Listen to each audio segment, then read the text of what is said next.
Hello and welcome to Business Reporter's Digital Economy campaign. I'm Ashley Blake. How can businesses spot industry trends and new business and revenue opportunities, meet customer needs and optimize their production with reliable insight? How can data teams deliver actionable insights to their company faster and with less effort, with robust data and smarter analytics?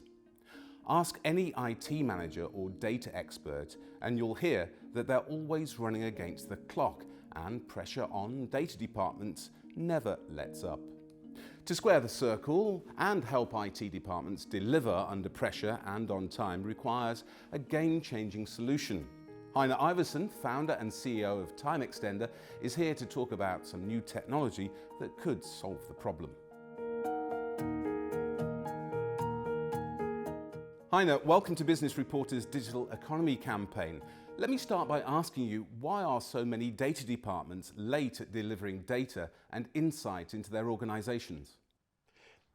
I think the obvious answer is that they are using some kind of old and outdated methodologies, technologies, and even mindset. And it's what I also see as an interesting paradox, because the people we are talking about here are actually very smart people. Data scientists, data engineers, data architects, and they have been doing what they're doing for 30 years. And maybe this is where we see the reason, because change is hard. So on your website and indeed in your podcast, you talk about data estates. These sound like the foundation of a solution. Perhaps you could tell us what they are. Absolutely. I think the concept of a data estate is the solution to many of the analytics workloads that we have. It's not only reporting, it's also AI, machine learning, an ever-growing amount of use of data. And to be able to do that, you need to have access to the raw data, you need to have access to what I call the curated data, and you need to have very specific calculations and very specific subsets of data products that the business can use. From a technical perspective, this is very often referenced as a data lake for the raw data, a data warehouse for the curated data, and some semantic models or data products for the smaller pieces that are what the business actually are asking for. So what's included in a data estate and how are they built? When we talk about a data estate, we talk about the end-to-end movement of data to the business from the different data sources.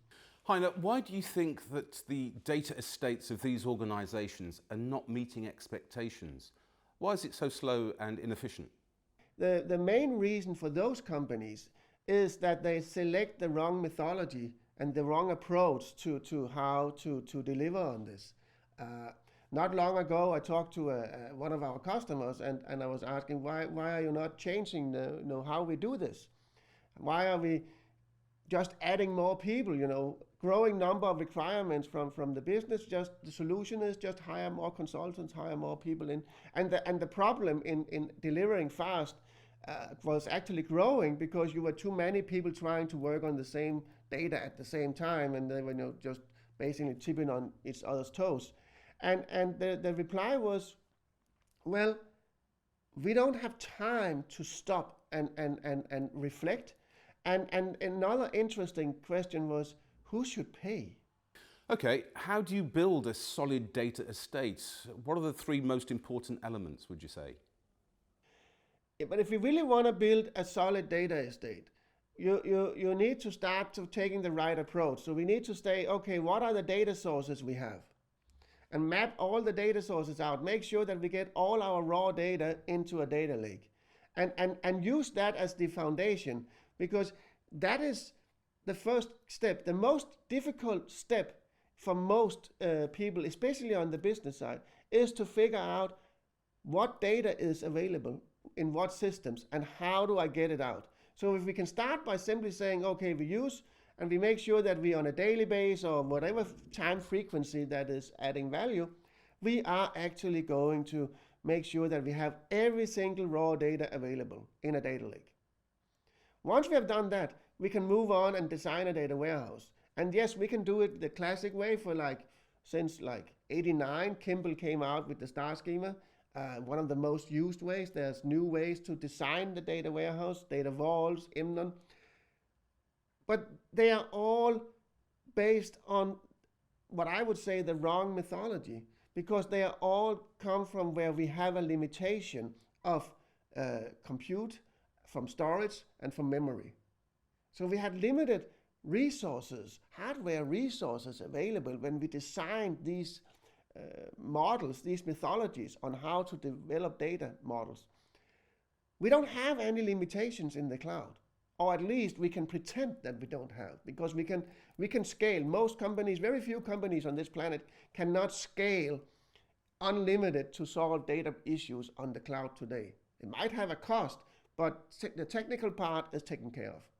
So I think we should also design the data models, design the data warehouse to hold in a more normalized way all the data we have. Of course, we add in the data warehouse, we add some meaningful names so that business understands what the data is. We make sure that we have governance and security in place, and we make sure that the data quality is in place. Right, let's imagine that we've built a solid data estate. Just describe how it works. Well, the funny thing is that it looks like exactly what people have today. And this is this interesting part, because it's a data, you have a data lake, it's all your raw data, it's ready for AI.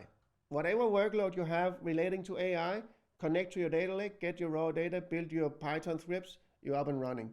The data warehouse is still a SQL-based database. So wherever and however you use to engage with your data warehouse or with any relational data, you can still do that. It's the special here is the combination that we build it so that it's ready instead of building it by request. How do you measure the success? That is actually one of the harder questions, because of course we can short-term measure if it's up and running. We can measure the cost of building it, or we can measure on the cost of operating it, but it's kind of the one-off. I think that where any company will really and should measure the success of a data estate is simply measuring how many analytic products, how many reports can we get done in a certain time frame with a certain amount of humans, and how much self-service can we start to actually give to the business. And I think that's where the real success is, when you can skip layers and people can serve themselves. You're talking about a technological solution. Now, this usually requires special skills. Do we need to recruit a new team? I would say no, if they are ready to change. And you might have too many people. So again, I think the whole idea is when stuff is prepared, when data is prepared and ready, and of course there's been some resources involved in doing that, but if you do it in a smart way, if you bring automation into the equation, then you will need fewer people than you have today. What does TimeXtender bring to the table? As we agreed, change is hard, and you need something to help you, somebody to help you on the journey, and to be able to deliver faster results to the business. When we talked about what the elements were at the data estate, if you don't use a new methodology, and if you don't use a set of automation to help you on that journey, it will be very hard, right?